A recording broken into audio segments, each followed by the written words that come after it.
ॐ जगन्नाथाय ते नमः।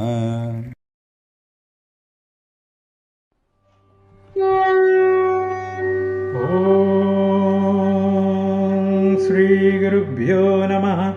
हरिः ओम्। गीतासारम् इदं शास्त्रम् सर्वशास्त्रसुनिश्चितम् यत्र स्थितं ब्रह्मज्ञानम् वेदशास्त्रसुनिश्चितम्। जय जगन्नाथ। ओम ओम अरूपम स्वरूपम चैव अनंतं पुरुषोत्तमं अव्यक्तं विश्वरूपाय जगन्नाथाय ते नमः।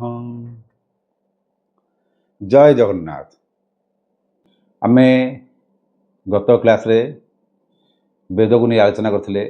चारि वेद वेदगुड़िकर मंत्र गुड़िक साधारणतः भाव में सिम्बोलिक होता है, ताकू बुझा टे कष्ट हुए। से बुझापी चारोटी ब्राह्मण संहिता गठन कराला विस्तृत भाव में। ये चारि ब्राह्मण गुड़िक हेले ऋग्वेद रहे ऐतरीय ब्राह्मण, सामवेद रहे तांड्य ब्राह्मण, यजुर्वेद रहे शतपथ ब्राह्मण, अथर्ववेद रहे गोपथ ब्राह्मण। ये चारि ब्राह्मण माने जो वेद को सरल कर विस्तृत भाव में व्याख्या किसी अंश वेदर मूल मंत्र ठारू टिके भिन्न रहे, तार विनियोग भी अच्छी। वेदरे साधारण भाव देखा जे काम्यकर्म 90% रोचे, 10% रोचे आध्यात्मिक। से जो 10 भाग शतकड़ा जो आध्यात्मिक रहा से आध्यात्मिक ज्ञान को पुंजी करी विस्तृत करने उपनिषद गठन कराला। से उपनिषद गुड़ाक जो कराला 108 उपनिषद, तादेह प्रथम जो 11 उपनिषद मुख्यतः आम नेबा।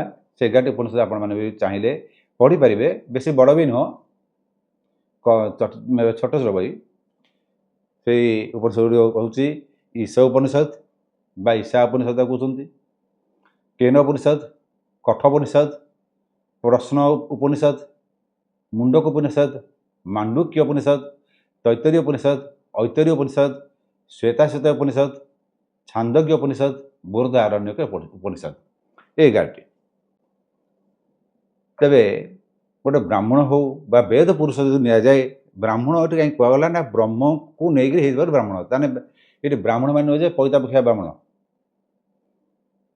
गोटे वेद पुरुष बा ब्राह्मणर षडांग, षडांग कहले कौन बुझाए? शिक्षा, कल्प, निरुक्त, छंद, व्याकरण, ज्योतिष।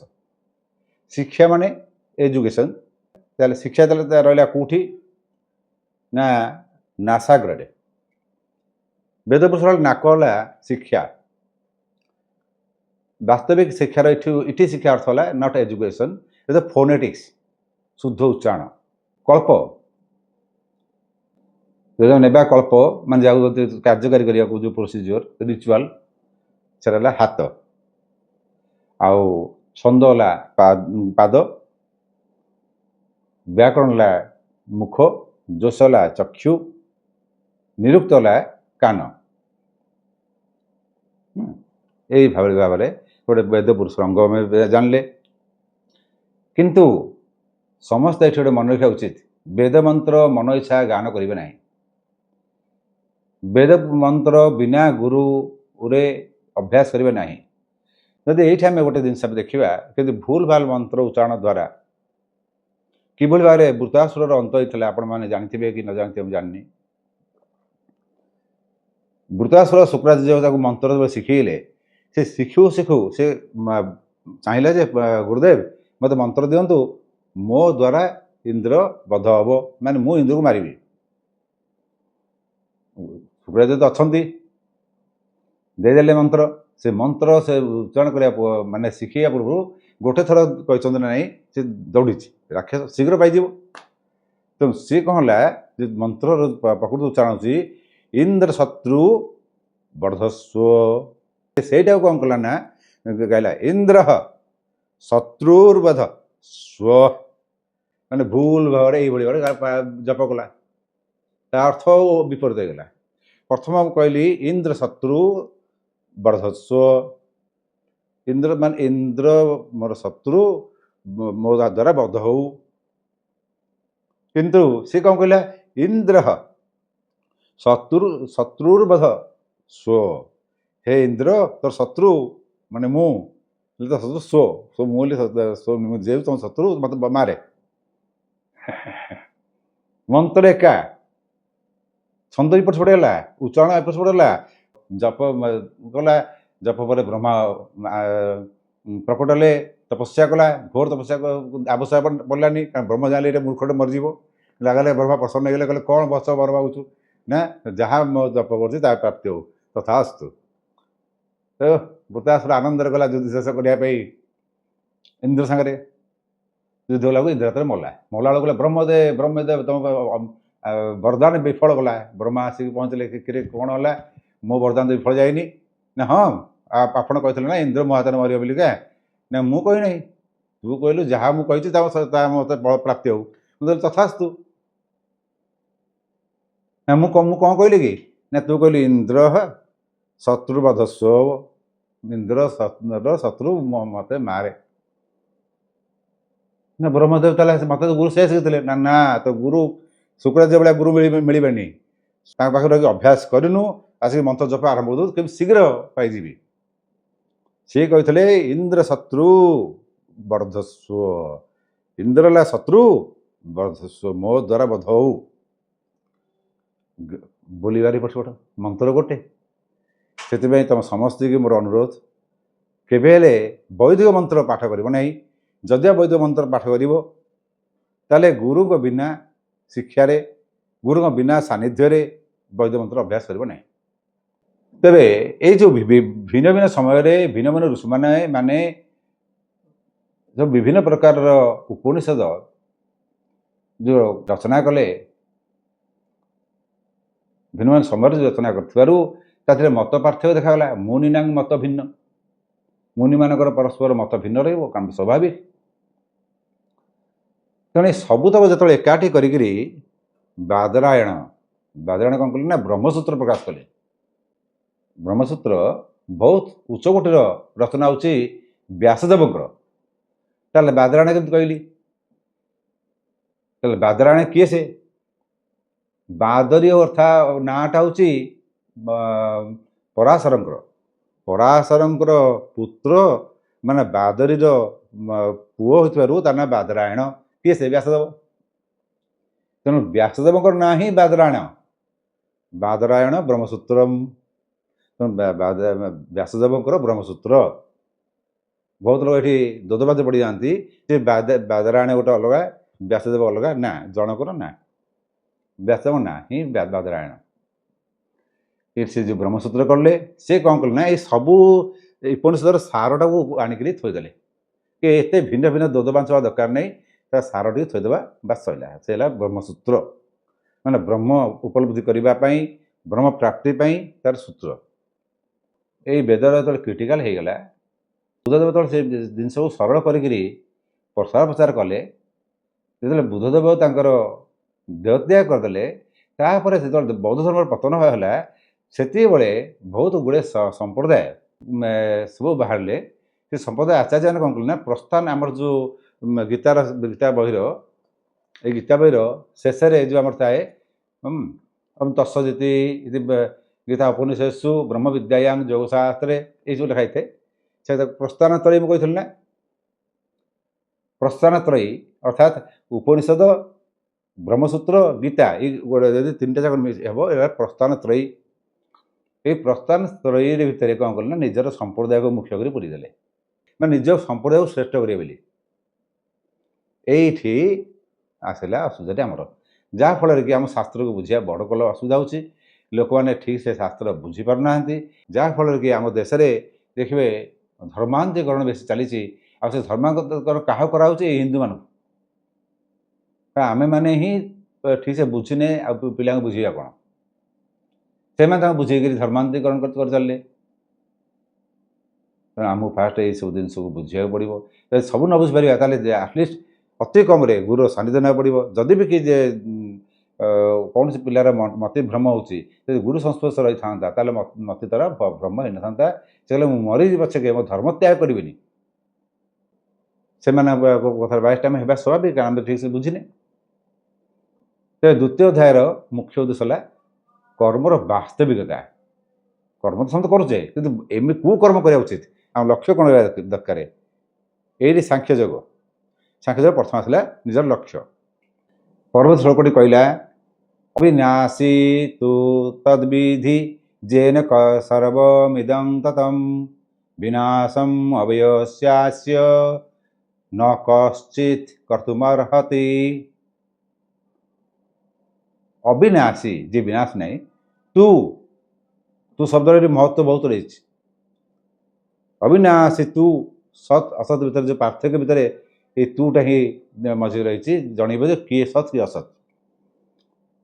ଅବିନାଶୀ ତୁ ତଦ୍ବିଧି, ବିଧି ମାନେ ଜାଣ। ଅବିନାଶୀ ତୁ ତଦ୍ବିଧି ଯେନ ସର୍ବମିଦଂ ତତଂ ବିନାଶଂ ଅବୟସ୍ୟାସ୍ୟ ନ କଶ୍ଚିତ୍ କର୍ତ୍ତୁମର୍ହତି। ଯେନ ଇଦଂ ସର୍ବଂ ତତଂ ତତ୍ ଅବିନାଶୀ ବିଧି ଅସ୍ୟ ଅବୟସ୍ୟ ବିନାଶଂ କର୍ତ୍ତୁଂ କଶ୍ଚିତ୍ ନ ଅର୍ହତି। ଏ ସାରା ସଂସାରରେ ଯେ ବ୍ୟାପ୍ତ ହେଇକି ରହିଛି, ଯେ ନଷ୍ଟ ହୁଏ ନାହିଁ, ତାକୁ ଅବିନାଶୀ ବୋଲି ଜାଣ। এই ଅବିନାଶକୁ କେହି ବିନାଶ କରିପାରିବେ ନାହିଁ। ସଂସାରରେ ଯେ ବ୍ୟାପ୍ତ ରହିଛି ଆମେ ଜାଣିବା କେମିତିଆ? ଯେନ ସର୍ବମିଦଂ ତତଂ। এই ଯେନ ସର୍ବମିଦଂ ତତଂ 3 ଥର ବ୍ୟବହାର ହେଇଛି ଗୀତାରେ, ଏକ୍ଜାକ୍ଟ ସେଣ୍ଟେନ୍ସ। এই ପ୍ରଥମ ଧାଡ଼ିର ଯୋଡ଼ ଧାଡ଼ିର ପ୍ରଥମ ଧାଡ଼ିର ଦ୍ୱିତୀୟଟି ଗଲା କ'ଣ କହିଛି? ଯେନ ସର୍ବମିଦଂ ତତଂ। ସମ୍ପୂର୍ଣ୍ଣ ଗୀତାରେ 3 ଥର ବ୍ୟବହାର ହେଇଛି। ପ୍ରଥମ ଥର ଦ୍ୱିତୀୟ ଅଧ୍ୟାୟରେ 17 ଶ୍ଲୋକ ବ୍ୟବହାର ହେଲା। ଏଇଟା ସାଂଖ୍ୟ ଯୋଗ ବେଶ କରୁଛୁ ନା। ସାଂଖ୍ୟ ମାନେ ଶରୀର, ଅଦ୍ୱୈତବାଦ, ଦ୍ୱୈତବାଦ ନୁହେଁ। ତେଣୁ ଅଦ୍ୱୈତବାଦରେ ମୁଁ ହିଁ ଅହମ୍ ବ୍ରହ୍ମସ୍ମି, ଏଇ ଜିନିଷ ଅହମ୍ ବ୍ରହ୍ମସ୍ମି ଭାବର ଏଠି ଶରୀର ପାଇଁ ଏହା ବ୍ୟବହୃତ ହେଲା। ଯେନ ସର୍ବମିଦଂ ତତଂ। ତତମ ଅର୍ଥ ହେଲା ବ୍ୟାପ୍ତ ହେଇକି ରହିବା ହେଲା। ଯେ ସର୍ବମ୍ ଇଦମ୍, ଇଦମ୍ ମାନେ ଏହି, ଯେ ସର୍ବତ୍ର ବ୍ୟାପ୍ତ ହେଇ ରହିଛି। ଦ୍ୱିତୀୟ ବ୍ୟବହାର ହେଲା ଅଷ୍ଟମ ଅଧ୍ୟାୟର 22 ନମ୍ବର ଶ୍ଲୋକରେ। ପ୍ରଥମ ଧାଡ଼ି ଗଲା, ଦ୍ୱିତୀୟ ଧାଡ଼ିର ଶେଷରେ ସେଇ କହିଲା ଏଇ ବାକ୍ୟଟିକି ଯେନ ସର୍ବମିଦଂ ତତଂ। ସେଟା ହେଉଛି ଅକ୍ଷର ବ୍ରହ୍ମ ଯୋଉଟା। ସେଠି କ'ଣ ହେଇଛି ନା, ଈଶ୍ୱର ଦ୍ୱାରା ସଂସାରର ବ୍ୟାପ୍ତ ଏହାର ଭକ୍ତି ଭାବ ଆସିଥିବାରୁ ଈଶ୍ୱରକୁ କେନ୍ଦ୍ର କରି କହିଲା। ଏଠି ସେ ଶରୀର ପାଇଁ କେନ୍ଦ୍ର କରି କହିଲା, ସେଠି ଈଶ୍ୱରକୁ କେନ୍ଦ୍ର କରି କହିଲା। କିନ୍ତୁ ଅଷ୍ଟାଦଶ ଅଧ୍ୟାୟ ମାନେ 18 ଅଧ୍ୟାୟ, ଅନ୍ତିମ ଅଧ୍ୟାୟ 46 ନମ୍ବର ଶ୍ଲୋକରେ ସେ କହିଲା, ସେଇ ଜିନିଷ କହିଲା ଯେନ ସର୍ବମ୍ ଇଦଂ ତତଂ। ସବୁ ପ୍ରକାର ଲୋକମାନଙ୍କର ନିଜ ନିଜର ଚିନ୍ତାଧାରା ଅନୁସାରେ ସେ ଯେଉଁ ଭଳିଆ ପୂଜା କରନ୍ତି, ତାଙ୍କର ସ୍ୱଭାବ ପ୍ରକୃତି ଚିନ୍ତନ ଅନୁସାରେ କରନ୍ତି। ତେଣୁ ଏଠି ମଧ୍ୟ ସେଇ ଭଗବାନଙ୍କୁ କେନ୍ଦ୍ର କରି କହୁଛି, କିନ୍ତୁ ଭିନ୍ନତା ଏଇଆ, ସମସ୍ତର ପଦ୍ଧତି ଅଲଗା ଅଲଗା। এই 3ଟି ସ୍ଥାନରେ ଯେନ ଶବ୍ଦ ବ୍ୟବହାର ହୋଇଛି, ଯାହାକି ପରୋକ୍ଷ, ପ୍ରତ୍ୟକ୍ଷ ଭାବେ ତ କହୁନି, ପରୋକ୍ଷ ଭାବରେ ଏଇଟା ସବୁ ବ୍ୟବହାର ହେଇଛି। ଏଠି ପରୋକ୍ଷ ଭାବରେ ହେଲା ଶରୀରକୁ, ସେଠି ପରୋକ୍ଷ ଭାବରେ ହେଲା ଈଶ୍ୱରକୁ। ସେଠି ପରୋକ୍ଷ ଭାବରେ ଈଶ୍ୱରକୁ ହେଇଛି, କିନ୍ତୁ ପ୍ରତ୍ୟେକ ଲୋକର ଚିନ୍ତାଧାରା ଅନୁସାରେ ଭିନ୍ନତା ଦେଖେଇଛି। ଅନ୍ତିମ ଅଧ୍ୟାୟ ଅଷ୍ଟାଦଶ ଅଧ୍ୟାୟର 46 ନମ୍ବର ଶ୍ଲୋକରେ ଏ ଯେଉଁ ସର୍ବମ୍ ସହିତ ଯେଉଁ ଇଦମ୍ ବ୍ୟବହାର ହେଇଛି, ଏଠାରେ ଶରୀର ଆଉ ଇନ୍ଦ୍ରିୟ ମାନେ ଜ୍ଞାନେନ୍ଦ୍ରିୟ, ଭୋଗ ସାମଗ୍ରୀ ଆଉ ସ୍ଥାନ ସମସ୍ତଙ୍କର ଏ ସବୁ ଗୁଡ଼ାକୁ ଜଡ଼ ବୋଲି ଆମେ ଜଡ଼ ବର୍ଗର ବାଚକ ବୋଲି କହୁଛେ। ଆମେ ସବୁଗୁଡ଼ା ଜଡ଼କୁ କହିବା। ସମସ୍ତ ଜଡ଼ ଅର୍ଥାତ୍ ପ୍ରକୃତି ଦ୍ୱାରା ପରମତତ୍ତ୍ୱ ବା ପରମାତ୍ମା ଆବୃତ ହୋଇଥିଲେ ମଧ୍ୟ ସେ ଅବିନାଶୀ। କେମିତି? ଆମେ ଛୋଟ ଛୋଟ ଉଦାହରଣ ନେବା। ଆମେ କହିବା ଗହଣା ପିନ୍ଧଛେ, ଗହଣା ପିନ୍ଧିବାର ସୁନା ଗହଣା ପିନ୍ଧିଛେ ତାହେଲେ ମୂଳ ଆଧାର କ'ଣ ନା ସୁନା। ମୁଁ କହିବି ମୁଁ ବସ୍ତ୍ର ପିନ୍ଧିଛି, ଏ ବସ୍ତ୍ରର ମୂଳ ଆଧାର କ'ଣ? ସୂତା। ସୂତାର ମୂଳ ଆଧାର ହେଉଛି ତୁଳା ବା ପାଟ ବା ରୁମ ସୂତାରେ ଯେଉଁ ଉଲ ବୁଣା ହେଉଛି। ବରଫର ନେଲେ ବରଫର ମୂଳ ଆଧାର ହେଲା ଜଳ।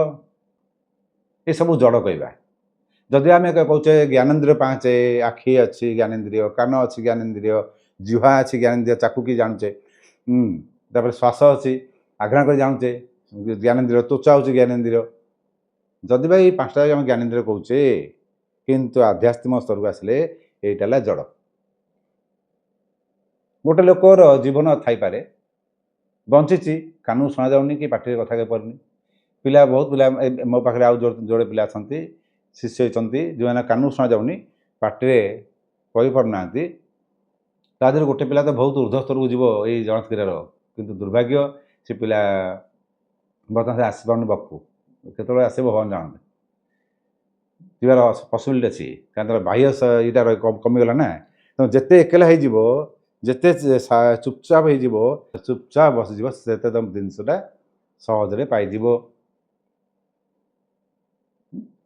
ତେଣୁ ଆମେ ଯଦି କହିବା କାନଟା ଜ୍ଞାନେନ୍ଦ୍ରିୟ, ମୁଁ ଏଇଟା ଆଗରୁ ବହୁତ ଥର ବୁଝେଇ ସାରିଛି। କାନରେ ଆମେ ଶୁଣୁଛେ, କିନ୍ତୁ ଶୁଣିଲା ପରେ କାନ କହିପାରୁନି। ତେଣୁ ଯିଏ ଶୁଣିପାରୁଛି ମନ, ସିଏ ତା ଦ୍ୱାରା ପାଟି ନେଇ କହୁଛି ବା ଆଖି କହୁଛି ଦେଖ ବୋଲି ଆଖି ଦେଖୁଛି, ବା ନାକ କହୁଛି ଶୁଙ୍ଘିଲେ। ସେ ଦେଖିଲା ଗୋଟେ ଗୋଲାପ ଫୁଲ, କହିଲା ଗୋଲାପ ଫୁଲ ବାସ୍ନା ମୁଁ ଶୁଙ୍ଘିଲି ନେବୁ। ଆଖି ଦେଖିଲା, ନାକକୁ କୁହାଗଲା, ନାକରେ ଆସି ଶୁଣିଲା, ହଁ ବଢ଼ିଆ ବାସ୍ନା ହେଉଛି ଆଉ। ତେଣୁ ଏଇ ହେଲା ଜଡ଼। ଆମେ ତାକୁ ଜଡ଼ କହିବା, କାରଣ ଏଗୁଡ଼ା ସବୁ କିଛି କାମ ନାହିଁ। ଲୋକ ବଞ୍ଚିଛି, ସେ ଅନ୍ଧମୁଖ ବଧିର। ହେଲେନ ତ ଆପଣ ଜାଣିଥିବେ, ଅନ୍ଧମୁଖ ବଧିର। ସେ ଗଳା ଦେଇ ହାତ ଦେଇକରି ଲେଖିଦେବେ ଯେ ଏଇ ଲୋକ କେଉଁ ଦେଶର କେଉଁ ଭାଷାରେ ଗୀତ ଗାଇବ, କ'ଣ କରିବ, ପୁରା ନିଖୁଣ ଭାବରେ ନିର୍ଭୁଲ ଭାବରେ ଲେଖିବେ। ସେ ଏମିତିଆ ଜିନିଷ ସେ କରିପାରୁଥିଲେ, କିନ୍ତୁ ସେ ଅନ୍ଧମୁଖ ବଧିର। ନା ଜୀବନରେ କହିଲେ ଗୋଟିଏ ଥର ଛୋଟ ଥିଲାବେଳେ ମା ଗାଧୋଇଲା ବେଳେ ତା ପାଣି ଢାଳିଲା ବେଳେ ସେ କହୁଥିଲେ ୱ, ମାନେ ୱାଟର ବି କହିପାରୁନାହାନ୍ତି, ୱ, ସେତିକି। ଆଉ ତାଙ୍କ ଜୀବନରେ କେବେ ବି ସେ ଶବ୍ଦ କହିନାହାନ୍ତି। କିନ୍ତୁ ଏତେ ଜ୍ଞାନ ତାଙ୍କ ଭିତରେ ଅନ୍ତର୍ନିହିତ, ଯେଉଁ ଷଷ୍ଠ ଇନ୍ଦ୍ରିୟ ହିଁ ଜ୍ଞାନେନ୍ଦ୍ରିୟ ଗୋଟିଏ। ଏଇ ଷଷ୍ଠ ଇନ୍ଦ୍ରିୟ ବି ଆମେ କହିବା ଏଠି ଜଡ଼। ବଞ୍ଚିଲେ ତ ଷଷ୍ଠ ଇନ୍ଦ୍ରିୟ ଆସିବ ନା। ତାହେଲେ ଏଇ ଶରୀରରେ ଏଗୁଡ଼ା ଯେ ଜଡ଼ ହେଇଗଲା, ତା ଶରୀରରେ ଅଛି କ'ଣ? କିଏ ଅଛି ଯେ ଆମେ ଶରୀର ମୁଁ କରୁଛେ? ସବୁ ତ ମୋର। ମୋ ବୁଦ୍ଧି ତୀବ୍ର, ମୁଁ ବୁଦ୍ଧି ଘଟେଇଲି, କାରଣ ମୁଁ ତାକୁ ବୁଦ୍ଧି ଆଦେଶ ଦେଇ କରିଛି, ତାହେଲେ ମୁଁ ଅଲଗା ହେଇଗଲି। ମୋର ବୁଦ୍ଧି ବି ମୁଁ ନୁହଁ। ଏଇ ଯେଉଁ ଖୋଜିବାର ପଦ୍ଧତି, ଏଇ ହେଲା ସାଧନା। ଏଇ ଖୋଜିବାର ପଦ୍ଧତି ହେଲା ଧ୍ୟାନ। ଆଉ ଖୋଜିବାର ଯେଉଁ ମଜା ଥାଏ, ଆତ୍ମ ଉପଲବ୍ଧି ଥାଏ। ଗାଡ଼ିରେ ଯାଉଥିଲା ବେଳେ ଗୋଟେ ଜାଗାରେ ଆମେ ବିଭିନ୍ନ ରାସ୍ତା ଦେଖୁ, କେତେବେଳେ ପାହାଡ଼ ପଡ଼େ, କେତେବେଳେ ନଦୀ ପଡ଼େ, ଜଙ୍ଗଲ ଭିତରେ ଦେଇ ଯାଏ, ମଜା ନେଉ। ସେଭଳି ଭାବରେ ଆମର ଜୀବନ ବର୍ତ୍ତମାନ ଚାଲିଛେ। କିନ୍ତୁ ଇଏ ବାହ୍ୟ ଜଗତ, ଆଭ୍ୟନ୍ତରୀଣ ଜଗତ, ଏଥିରେ ବହୁ ପାର୍ଥକ୍ୟ। ଏଠି ଆମେ ଯଦି ନେବା, ଏଇଟା ଗୋଟେ ମୋବାଇଲ, ଆମେ କହିବା ନା ଏଇଟା ଜ୍ଞାନେନ୍ଦ୍ରିୟ କାହିଁକି ନ ହେବ? ଯଦି ଏଇଟା ଜ୍ଞାନେନ୍ଦ୍ରିୟ ହେଲା, ତାହେଲେ ଏଇଟା ଗୋଟେ ମୋବାଇଲଟା ବି ଗୋଟେ ତ ଜ୍ଞାନେନ୍ଦ୍ରିୟ ହେବ, ମାନେ ଏଇଟା ଗୋଟେ ଇଏ ବି ଜ୍ଞାନୀ ହେବ। କାହିଁକି ହେବନି? କାହିଁକି ମୋବାଇଲଟା ଆମେ ଅନ୍ କଲେ, ଅନ୍ ହେଲା, ମୋବାଇଲ ଆମେ କଥା ହେଲେ ଶୁଣାଗଲା, ତାମାନେ ତାର କାନ ଅଛି, ପାଟି ଅଛି, ସେ କହୁଛି, ଆମେ ଶୁଣୁଛେ, ଆମେ କହୁଛେ ତାକୁ, ସେ ଶୁଣିକିରି ଖବର ପଠେଇ ପାରୁଛି, ମାନେ ଆମଠୁ ଶୁଣିକି ଅନ୍ୟ ଜଣକୁ କହିପାରୁଛି। ଜ୍ଞାନେନ୍ଦ୍ରିୟ ଏଇଟା ମୋବାଇଲ। ଯଦି ମୋବାଇଲ ଜ୍ଞାନେନ୍ଦ୍ରିୟ ନୁହେଁ, ତାହେଲେ ଏଗୁଡ଼ା କେମିତି ଜ୍ଞାନେନ୍ଦ୍ରିୟ ହେଇଯିବ? ଏଇ ମୋବାଇଲ ଯେମିତି ଜଡ଼, ଆମେ କହିବା ନାହିଁ ତା ଦେହରେ ଅଛି, ବ୍ୟାଟେରୀ ଥରେ ଚାଲୁଛି, ତାହେଲେ ବ୍ୟାଟେରୀଟା ହେଉଛି ଆତ୍ମା। ଯଦି ବ୍ୟାଟେରୀ ଆତ୍ମା, ତା ଚାର୍ଜିଂ କିଏ କରୁଛି? ଚାର୍ଜ ନହେଲେ ତ ବ୍ୟାଟେରୀ ଚାଲିବନି। ତେଣୁ ଇଏ ବି ଜଡ଼, ବ୍ୟାଟେରୀ ବି ଜଡ଼। ତାହେଲେ ଚାର୍ଜ ଯେ ଇଲେକ୍ଟ୍ରିକ୍ ଗଲା, ଇଲେକ୍ଟ୍ରିକ୍ ବି ଜଡ଼। କାରଣ ଇଲେକ୍ଟ୍ରିକ୍ ସ୍ରୋତଟା କେଉଁଠି ଆସୁଛି ନା ପାଣିର ଜୋର ଯେଉଁ ପାଣି ପଡ଼ୁଛି, ତା ଚକଟା ଜୋରରେ ବୁଲିବାରୁ କରେଣ୍ଟ ଜାତ ହେଉଛି। ତେଣୁ ସେ ବି ଜଡ଼। ତାହେଲେ ପାଣି ପାଣି ମଧ୍ୟ ମାୟା। ତେଣୁ ଏଇଗୁଡ଼ାକ ଆମର ଜ୍ଞାନେନ୍ଦ୍ରିୟ ଆମେ ଯାହା କହୁଛେ ସେଟାକ ଜ୍ଞାନେନ୍ଦ୍ରିୟ ନୁହଁ, ସେଟା ସବୁ ଜଡ଼।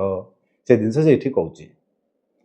ସର୍ବ ସହିତ ଇଦମ ଯୋଉ ଯୋଡ଼ିଲା, ସର୍ବମ୍ ଇଦମ, ତାର ଅର୍ଥ ହେଉଛି ଏ ଶରୀରର ସବୁ ଏଇ ଯୋଉଟା କହୁଛେ ଜ୍ଞାନେନ୍ଦ୍ରିୟ, ଏ ସବୁ ଗୁଡ଼ାକ ଭୋଗ ବିଳାସ ଯାହା କରୁଛେ, ସେ ବହି ପଢ଼ୁଛେ, ପାଣି ପିଉଛେ, ଯାହା ଆମେ କରୁଛେ, ଏ ସବୁ ଗୁଡ଼ାକ ହେଉଛି ଜଡ଼ର ପ୍ରତୀକ।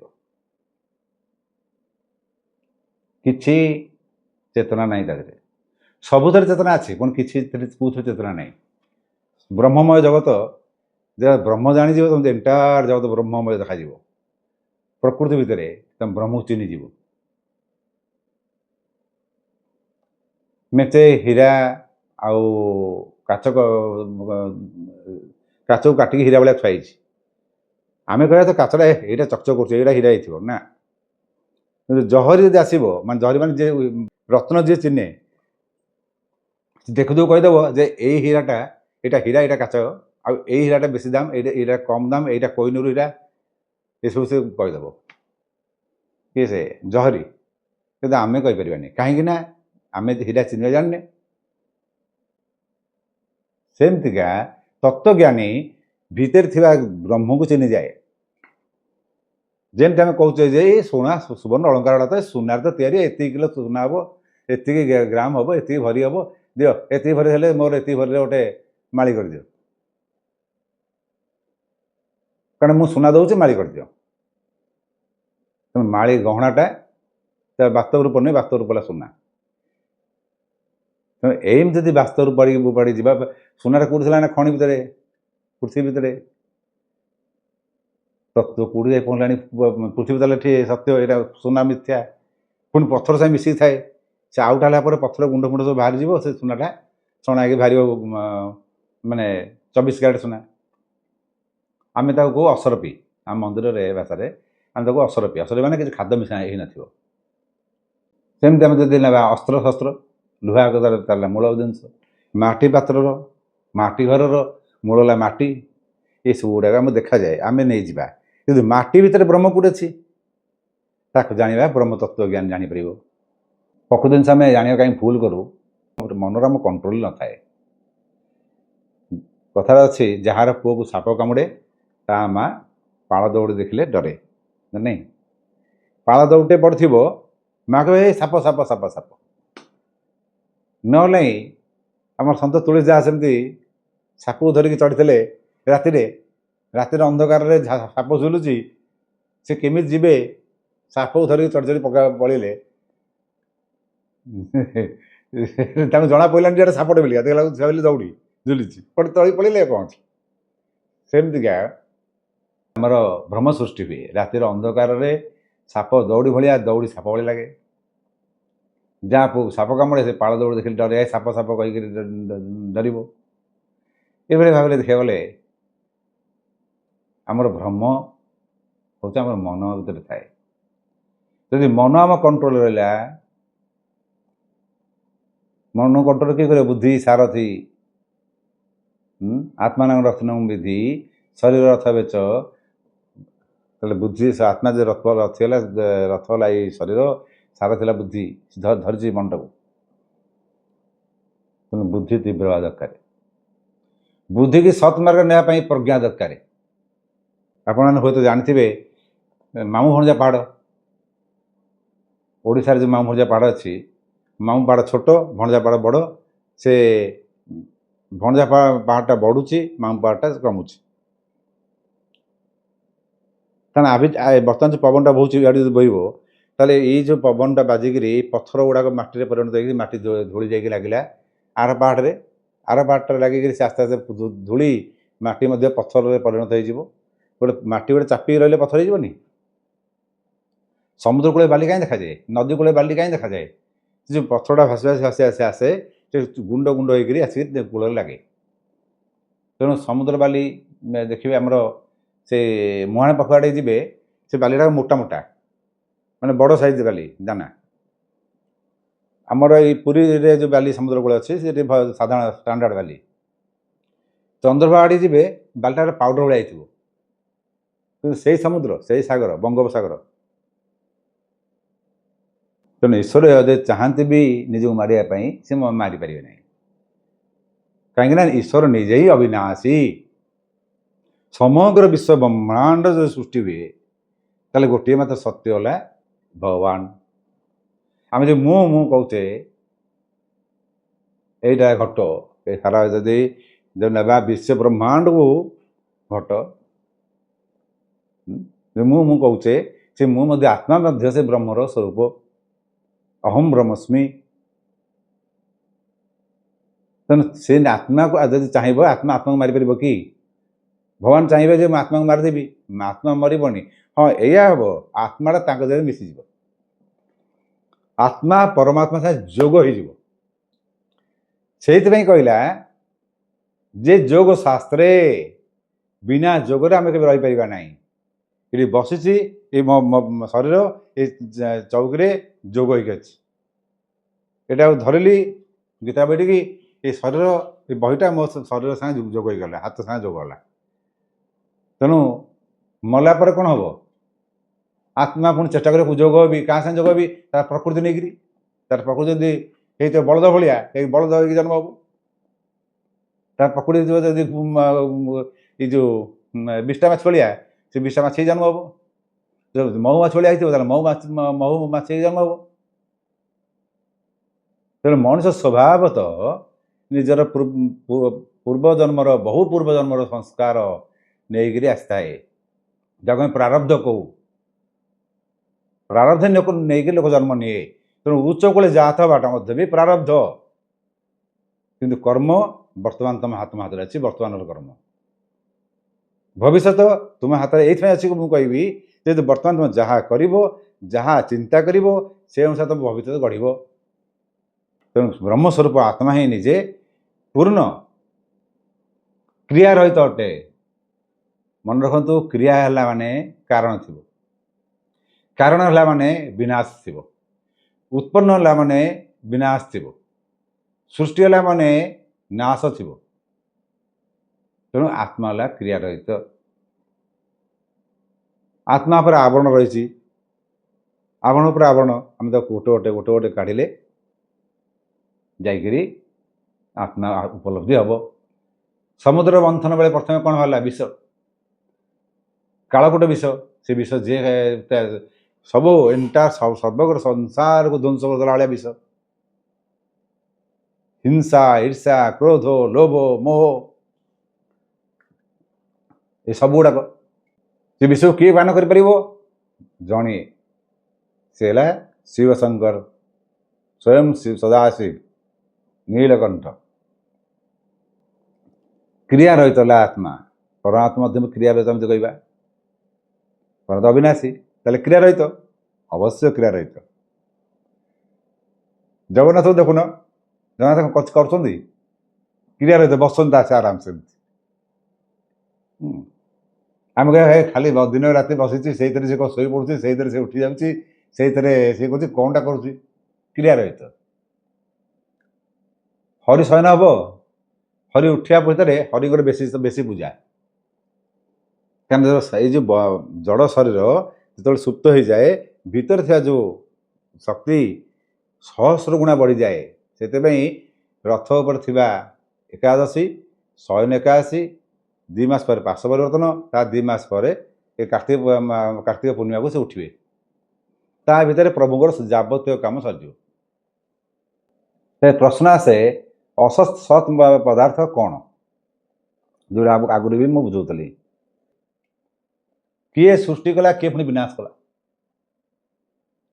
ଆମେ ଜାଗ୍ରତ ଅବସ୍ଥାରେ ସ୍ୱପ୍ନ ଦେଖିପାରିବା ନାହିଁ, ସ୍ୱପ୍ନ ଅବସ୍ଥାରେ ଜାଗ୍ରତ ରହିପାରିବା ନାହିଁ। ସୁଷୁପ୍ତି ଅବସ୍ଥାରେ ନା ଜାଗ୍ରତ ରହିବା, ନା ଶୋଇବା, ନା ନିଦ୍ରା ଯିବା, ନା ସ୍ୱପ୍ନ ଦେଖିବା, ନା ଜାଗ୍ରତ ରହିବା। ଏଇ ସୁଷୁପ୍ତି ଅବସ୍ଥା ଗୋଟେ ବହୁତ ବଡ଼ ମୁହୂର୍ତ୍ତ, ଯେଉଁଥିରେ ତମେ ସମସ୍ତ ଯାହାକୁ ଚାହିଁବ ତାକୁ ପାଇଯିବ। ଅଭ୍ୟାସ ହେଇଗଲେ, ଶୋଇଲା ବେଳକୁ ଯେତେବେଳେ ଅଭ୍ୟାସ କରିବ, ଯେଉଁ ନିଦ ଲାଗୁଛି ଜାଣିପାରିବନି, ପଡ଼ୁ ଶୋଇ ପଡ଼ିଲ। ନିଦ ଲାଗୁଛି ସେ ଅନୁଭବ କର ମଜା ନିଅ କେମିତି ନିଦ ଲାଗୁଛି। ଶୋଉଛ ତାପରେ ଦେଖିବ ସେ ଶୋଇବା ଅବସ୍ଥାରେ ଆଖି ଖୋଲୁନି କି ନିଦ ବାଡ଼ି ଯାଉଛି, ସେଇ ସମୟଟା ହେଉଛି ବହୁତ ସୂକ୍ଷ୍ମ ମୁହୂର୍ତ୍ତ, ସୁଷୁପ୍ତ ଅବସ୍ଥା। ନା ସ୍ୱପ୍ନ ଥାଏ ନା ଜାଗ୍ରତ ଥାଏ, କିନ୍ତୁ ଏ ସବୁଥିରେ ମୁଁ ଥାଏ। ଶୋଇଛି କିଏ ନା ମୁଁ, ଉଠିଲି କିଏ ନା ମୁଁ, କେତେ ସମୟ ଶୋଇଲି ନା 4 ଘଣ୍ଟା ଶୋଇଲି 5 ଘଣ୍ଟା ଶୋଇଲି, ଓହୋ ଆଜି ବଢ଼ିଆ ନିଦ ହେଲା, ଆଜି 6 ଘଣ୍ଟା ବଢ଼ିଆ ଶୋଇ ଉଠିଛି, ଏଇ ମୁଁ। ତେବେ ମୁଁ ହିଁ ସବୁଥିରେ ଅଛି। ମୁଁ ଶୋଇବା ଅବସ୍ଥାରେ ଥିଲି, ମୁଁ ଜାଗ୍ରତ ଅବସ୍ଥାରେ ଥିଲି, ମୁଁ ସୁଷୁପ୍ତ ଅବସ୍ଥାରେ ଥିଲି, ମୁଁ ହିଁ ପିଲା ହେଇଥିଲି, ମୁଁ ଯୁବକ ଥିଲି, ମୁଁ ବୃଦ୍ଧ ହେଇଛି, ମୁଁ ହିଁ ସବୁଥିରେ ମୁଁ। ଏଇ ମୁଁଟା ହିଁ ସତ୍ୟ, ଏଇ ମୁଁଟା ହିଁ ଆତ୍ମା, ଆତ୍ମଜ୍ଞାନ। এইটা যেন খোঁজা তুমি আরম্ভ করিব ମୁଁ ତାହେଲେ କିଏ, ତାହେଲେ তুমি ଆତ୍ମଜ୍ଞାନ ପାଇପାରିବ। ଆମେ ଏଠି ଗୋଟେ ସାଧାରଣ ଉଦାହରଣ ନେବା। ଗୋଟେ ଧନୀ ବ୍ୟକ୍ତି ଥିଲା, ତାର ବ୍ୟବସାୟ ମାନ୍ଦା ହେବାରୁ ବହୁତ ଲସ୍ ହେଲା, ଗୋଟେ ଲୋକଙ୍କୁ ଧାର କରିଦେଲା। ଏତେ ବଡ଼ କୋଟିପତି ଯେତେବେଳେ ମାଗୁଛି ଧାର, ନ୍ୟାଚୁରାଲ ଲୋକ ଦେବେ ବିଶ୍ୱାସରେ, ପଇସା ପାଇବା ପାଇଁ ସୁଧ ମୂଳ ତ ନିଶ୍ଚିତ ପାଇବେ, ସୁଧ ଟିକେ ପାଇବେ। ବହୁତ ଲୋକ ସୁଧରେ ବି ଚଳନ୍ତି, ତାଙ୍କୁ ଦେଲେ। କିନ୍ତୁ ବ୍ୟବସାୟ ତ ମାନ୍ଦା, ଇଏ ସୁଝିବ କେଉଁଠୁ, କ୍ଷତି ଉପରେ କ୍ଷତି ଚାଲିଛି। ସେ ଏତେ ଋଣୀ କରିଦେଲା ଯେ ଲୋକମାନେ ଯାଇ ତା ଘର ଦ୍ୱାର ବସିକରି ତାକୁ ବେଜିତ୍ କଲେ, ଗାଳିମନ୍ଦ କଲେ। ବ୍ୟାଙ୍କ ଲୋନ୍ ଦେଇଦେଲା, ଇଏ ନ ସୁଝିବାରୁ ନା ଇଣ୍ଟରେଷ୍ଟ ଦେଲା ନା ସୁଝିଲା, ବ୍ୟାଙ୍କ ଆସି ନୋଟିସ୍ ବାଡ଼ି ଦେଲାଣି, ଦ୍ୱାର ପାଖରେ ଲୋକମାନେ ବସନ୍ତି, ମାରିବେ କରିବେ। ଏ ବାଧ୍ୟ ହେଇକରି କ'ଣ ଯାଇକରି ଗୋଟେ ଓକିଲର ସହାୟତା ନେଲା। ଓକିଲ କହିଲେ ଆଜ୍ଞା ମୋ ପାଖରେ ଖାଇବାକୁ ପଇସା ନାହିଁ, ବର୍ତ୍ତମାନ ଗୋଟିଏ କାମ କରନ୍ତୁ, ମୋତେ ଏଠୁ ରକ୍ଷା କରିଦିଅନ୍ତୁ, ଆଉ ଯାହା ଆପଣ ଫିସ୍ ହେବ ମୁଁ ଦେଇଦେବି, କିନ୍ତୁ ମୋ ପାଖରେ ଏଇନେ ବର୍ତ୍ତମାନ ପଇସା ନାହିଁ। ଆଉ ମୋତେ ମୁଁ ରକ୍ଷା ପାଇଗଲା ପରେ ଏ ଘର ଯାହା ସବୁ ଅଛି ତ, ବ୍ୟବସାୟ ବି ଦୋକାନ ଅଛି, ସବୁ ଯାହାହେଲେ ଆପଣଙ୍କ ଫିସ୍ଟା ମୁଁ ଯେମିତି ହେଲେ ଦେଇଦେବି। ଓକିଲ କହିଲେ ଯାହେଲେ ତ ମୋ ପଇସା ତ ପାଇଯିବି ନା, ଚିନ୍ତା ନାହିଁ। କହିଲା ଠିକ୍ ଅଛି। ଚିନ୍ତା କଲା, ଚିନ୍ତା କରି ତାକୁ କହିଲେ ଦେଖ ତୁ କିଛି ବ୍ୟସ୍ତ ଦରକାର ନାହିଁ, ତ ଯିଏ ଯାହା ପଚାରିବ ଗୋଟିଏ ଶବ୍ଦ କହିବୁ ମନେ ହେଲା। କ'ଣ କହିବୁ ନା ନା, ଯିଏ ପଚାରିଲା ଯାହା ପଚାରିବ କହିବୁ ଆଉ କିଛି କହିବୁନି। ନା ଆଜ୍ଞା ଆପଣ ଯଦି ବିଶ୍ୱାସ ନ ହେଉଛି ମୁଁ ଶପଥ କରି କହୁଛି, ଯିଏ ପଚାରିବ ମୁଁ ତାକୁ କହିବି ସେ ହେଲା। କୋର୍ଟରେ କେସ୍ ଚାଲିଲା, କୋର୍ଟରେ ଓକିଲ ପଚାରିଲା ତମ ନାଁ କ'ଣ, ସେ କହୁଛି ସେ କୋର୍ଟ ଭାବିଲା କାଲ ବୋଧେ, ତମ ନାଁ କ'ଣ, ସେ ଲେଖିକି ତ ଦେଲା ତମ ନାଁ କ'ଣ। ଦେଖିଲା, କହିଲା ପଢ଼ିପାରୁଛ କ'ଣ ଲେଖିଛି, କି କଥା ଇଏ ଯାହା କହିଲେ ଏ ଲୋକ ତ ଚିହ୍ନିଛ ନା, ଏ ବ୍ୟାଙ୍କ ବାଲା ଆସଛନ୍ତି ନେବା ପାଇଁ ଚିହ୍ନିଛ, କି କଥା ଯାହା ପଚାରିଲେ ତ ଓକିଲ କହିଛି ଯାହା ପଚାରୁ ତ କହିବୁ। ଜଜ୍ କହିଲା ଦେଖ ତାକୁ ଗୋଟେ କାମ କର, ତାକୁ ମେଡ଼ିକାଲ ଯାଞ୍ଚ କର। ତାକୁ ମେଡ଼ିକାଲ ଯାଞ୍ଚ ପାଇଁ ଲେଖାଗଲା। ମେଡ଼ିକାଲ ଯାଞ୍ଚ ହେଲା, ଡକ୍ଟର କହିଲା କ'ଣ ସବୁ ତ ଠିକ୍ ଅଛି, ବ୍ରେନ୍ ଠିକ୍ ଅଛି, କିନ୍ତୁ ଲୋକଟା ତ ଯାହା କହୁଛି ଡକ୍ଟର ତମେ କେମିତି ଲାଗୁଛି, ସେ କହୁଛି ନାରେ କି କଥା ହେଲା। ଡକ୍ଟର ବି ମୁଣ୍ଡ ଖରାପ, ନାଇଁ ତାଙ୍କର ମୁଣ୍ଡ ଖରାପ ହେଇଯାଇଛି, ଗୋଟେ କାମ କର ଆକୁ ପାଗଲା ହସ୍ପିଟାଲ ରଖିଦିଅ। ଆଚ୍ଛା, ପାଗଳ ହସ୍ପିଟାଲ ଯେତେବେଳେ ଲୋକଟା ପଳେଇଲା, ସେ ଲୋକମାନଙ୍କ ପାଇଁ ଋଣ କେଉଁଠୁ ସୁଝିବ, ସେ ତ ପାଗଳ ହେଇଗଲା। ବ୍ୟାଙ୍କରୁ ଲୋନ୍ ଛାଡ଼େ, ଲୋକଙ୍କ ଋଣ ବି ଛାଡ଼େ, କାରଣ ଲୋକ ତ ପାଗଳ ହେଇଗଲା, ଲୋକଟା ଆଉ କ'ଣ କରିବ। କିନ୍ତୁ ଘର ତ ହଠାତ୍ ବିକ୍ରି କରି ନେଇପାରିବେନି, ଘର ତ ବନ୍ଧା ପକେଇନି ନା। ପାଗଳ ହସ୍ପିଟାଲ ଗଲା ପରେ ତାକୁ ଓକିଲ ଯାଇ ତା ପାଖରେ ପହଞ୍ଚିଲା, ଯାହା ମୋ ଫିସ୍ଟା ସରି ନେଇଯିବି, ତାକୁ ନେଇ ପଳେଇ ଆସିବି। କିନ୍ତୁ ସିଏ ତ ପଳେଇ ଆସିଲା, ଲୋକ କହିଲେ ପାଗଳ ହେଇଗଲା, ପାଗଳ ହସ୍ପିଟାଲ ରହିଛି।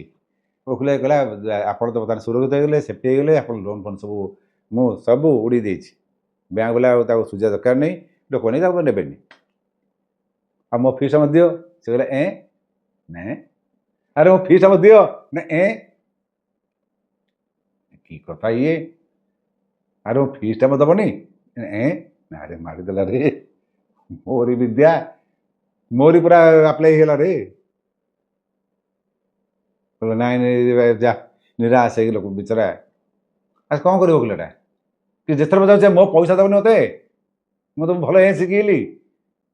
ସେ କହୁଛି ହେ ଭଗବାନ, କହିଲେ ଯା ଆଉ ଦିନେ ଏଇଭଳିଆ କ୍ଲାଏଣ୍ଟ ନେବିନି, କହିକି ଓକିଲ ନିରାଶ ହେଇ ଫେରିଲା।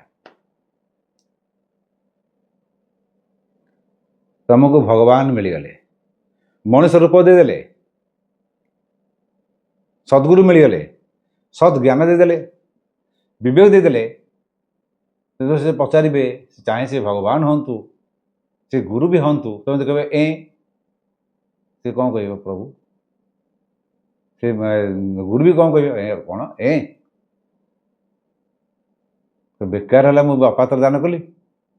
ମାନେ କହିଲେ କି ମଣିଷ ମୁଁ ସୃଷ୍ଟି କଲି, ସେ କହିଲେ ହେଉଛି ସବୁ ଠିକ୍। ତମେ ନିଜକୁ ନିଜେ କେବେ କହିପାରିବନି।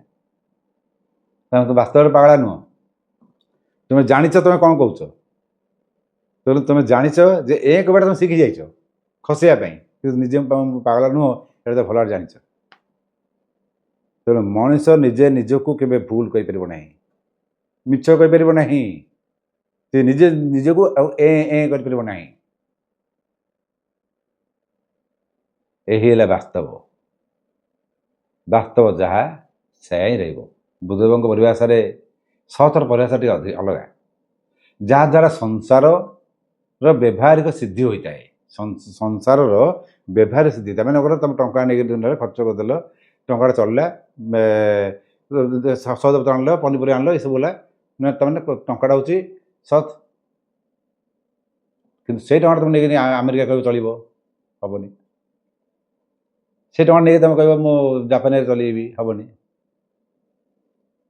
ତେଣୁ ସମସ୍ତଙ୍କର କାଳପାତ୍ର ସ୍ଥାନ ଅନୁସାରେ ସେଟା ଟଙ୍କାଟା ଗୋଟିଏ ପରିବର୍ତ୍ତନ ହେବନି, କ'ଣ ଧାତୁଟା ପରିବର୍ତ୍ତନ ହେବନି। ସେ ଶିଶାରେ ତିଆରି, ସେ ଶିଶା ହିଁ ରହିବ, ଆଉ ବାକି ତକ ସବୁ ପରିବର୍ତ୍ତନ ହେଇଯିବ। ସେଥିପାଇଁ ସତ୍ୟ ତାହେଲେ ସେ ଯେଉଁଟାକୁ ବୁଦ୍ଧଦେବ କହୁଥିଲେ ଆମେ ସେଟା ବୁଝିପାରୁନି। ଜୈନ ଭାବରେ ଆହୁରି ସୁନ୍ଦର ବ୍ୟାଖ୍ୟା କରିଥିଲେ। ଜୈନ ଧର୍ମ ତ ମୁଖ୍ୟ ଥିଲା ଅହିଂସା ପରମ ଧର୍ମ। ସେ ତ ଟଙ୍କା ତ ଦୂର କଥା, ସେ ସ୍ପର୍ଶ ବି କରୁନଥିଲେ ଧାତୁ। ଟଙ୍କା ପଇସା ତ ପ୍ରଶ୍ନ ଉଠୁନି, ସେ ତ ଉଲ୍ଲଗ୍ନ। ଦିବ୍ୟାମ୍ବର ସୀତାମ୍ବର ପଛରେ ହେଲେ ଜୈନ ମହାବୀର ଦେହାନ୍ତ ପରେ। ତେଣୁ ବ୍ରହ୍ମ ଅଛି, ବ୍ରହ୍ମ ରହିଲେ ମଧ୍ୟ କିଛି ଲାଭ ନାହିଁ ତମର। ସବୁଠି ବ୍ରହ୍ମ ନାହିଁ କି? ତାହେଲେ ଆମେ କାହିଁ ଗୀତା କ୍ଲାସ୍ କରୁଛେ? ଯେ ବ୍ରହ୍ମକୁ ଜାଣିଗଲା ସେ ମୁକ୍ତି ପାଇଗଲା। ବ୍ରହ୍ମ ଜ୍ଞାନ ଦେଲେ ମୋକ୍ଷ ଲାଭ, ମାନେ ମୁକ୍ତି ଲାଭ ହେଇଯାଏ।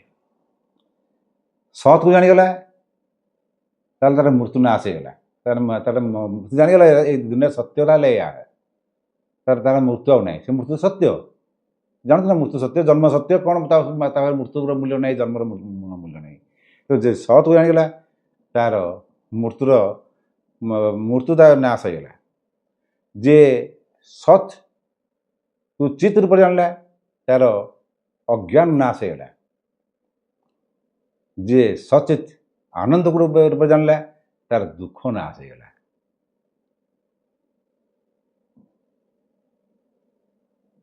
ଯେ ସଚିତ୍ ଆନନ୍ଦକୁ ଜାଣିଗଲା ସେ ସଚିଦାନନ୍ଦକୁ ଜାଣିଗଲା। ସଚିଦାନନ୍ଦ କହିଲେ ଜଗନ୍ନାଥ, ସଚିତ୍ ଆନନ୍ଦ ସ୍ୱୟଂ ସଦାଶିବ ସଚିଦାନନ୍ଦ, ସଚିଦାନନ୍ଦ ସ୍ୱରୂପାୟ ବ୍ରହ୍ମ ରୂପାୟ।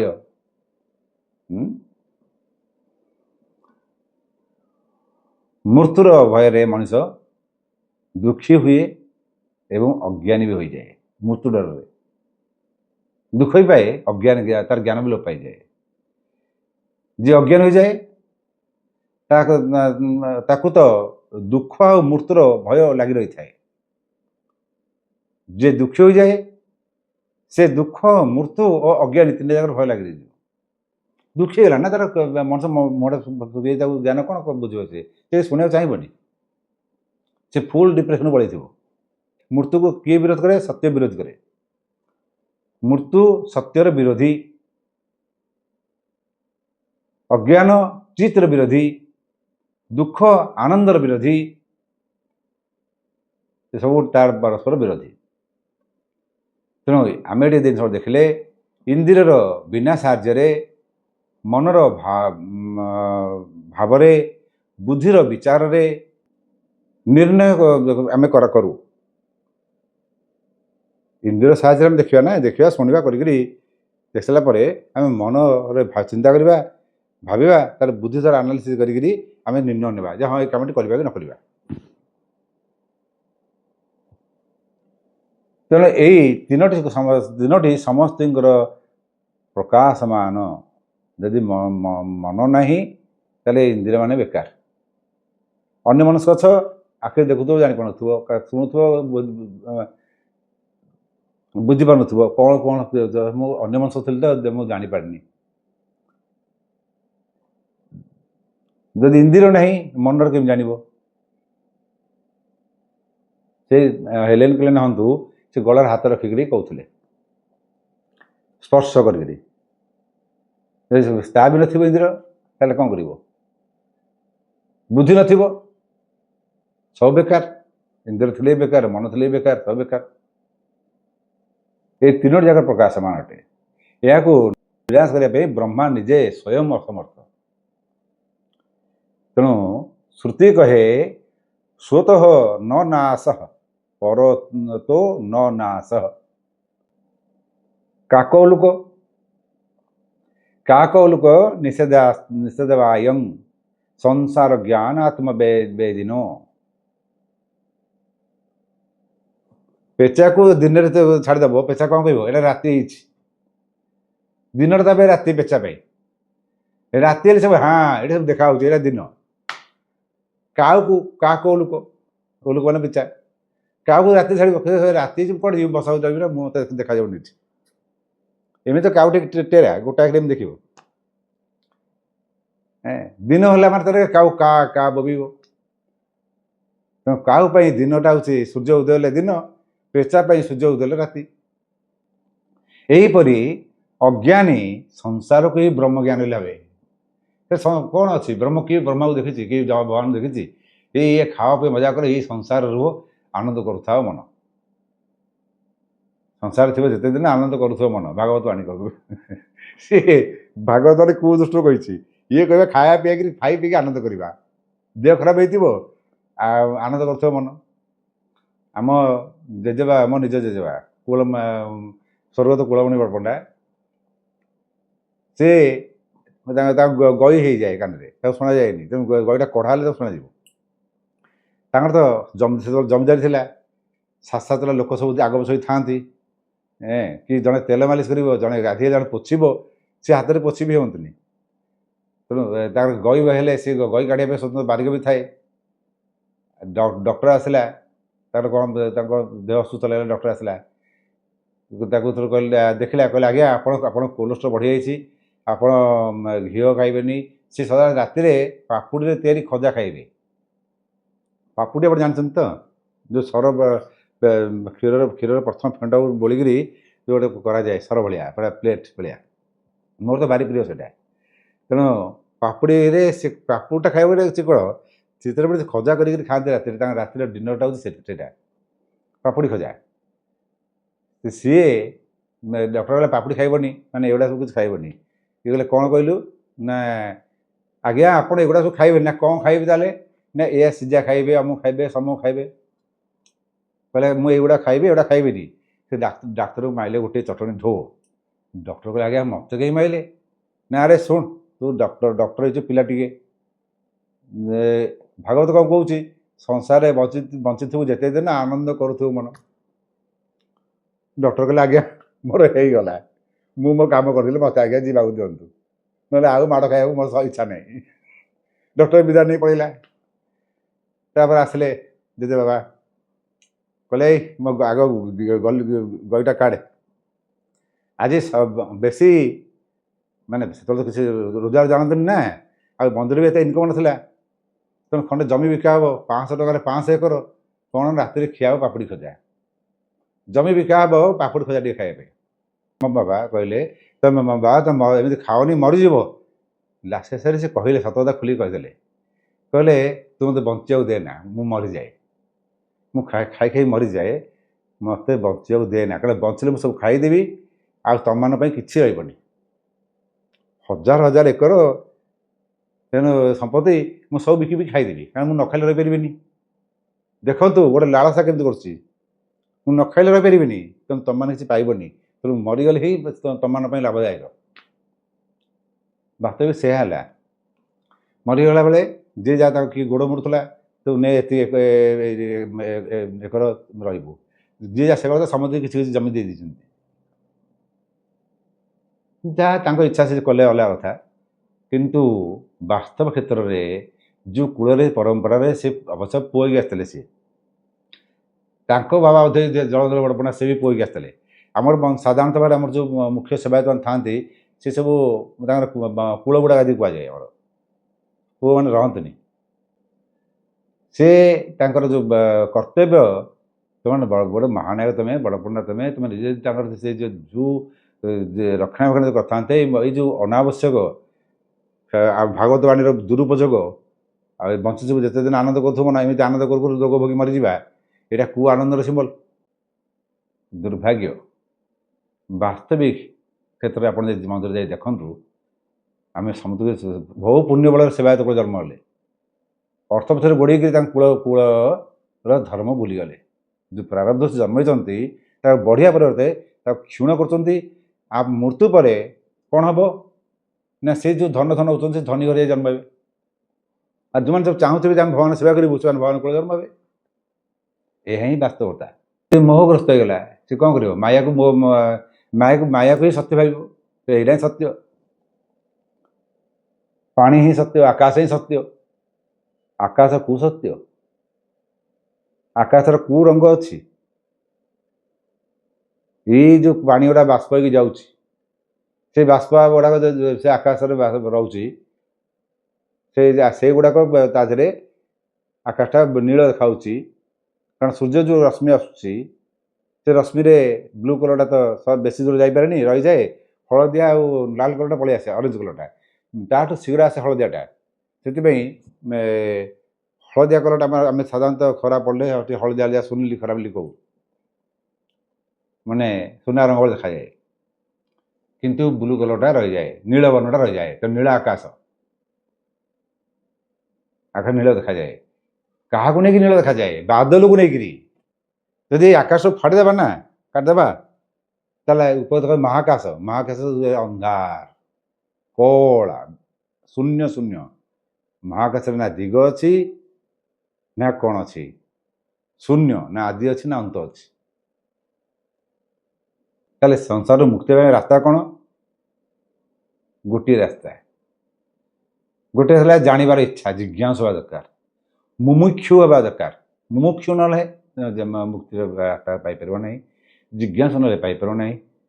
ଆଉ ଯଦି ଭକ୍ତିଭାବ ଭଗବାନଙ୍କ ଆଶୀର୍ବାଦ ମିଳେ, ତେଣୁ ମିଳିଗଲା ନା, ତାହେଲେ ତ ତୁମକୁ ଏଇ ଜିଜ୍ଞାସାରୁ କ'ଣ ମିଳିବ? ସେ ଆପେ ସବୁ ଜିନିଷ ହେଇଯିବ।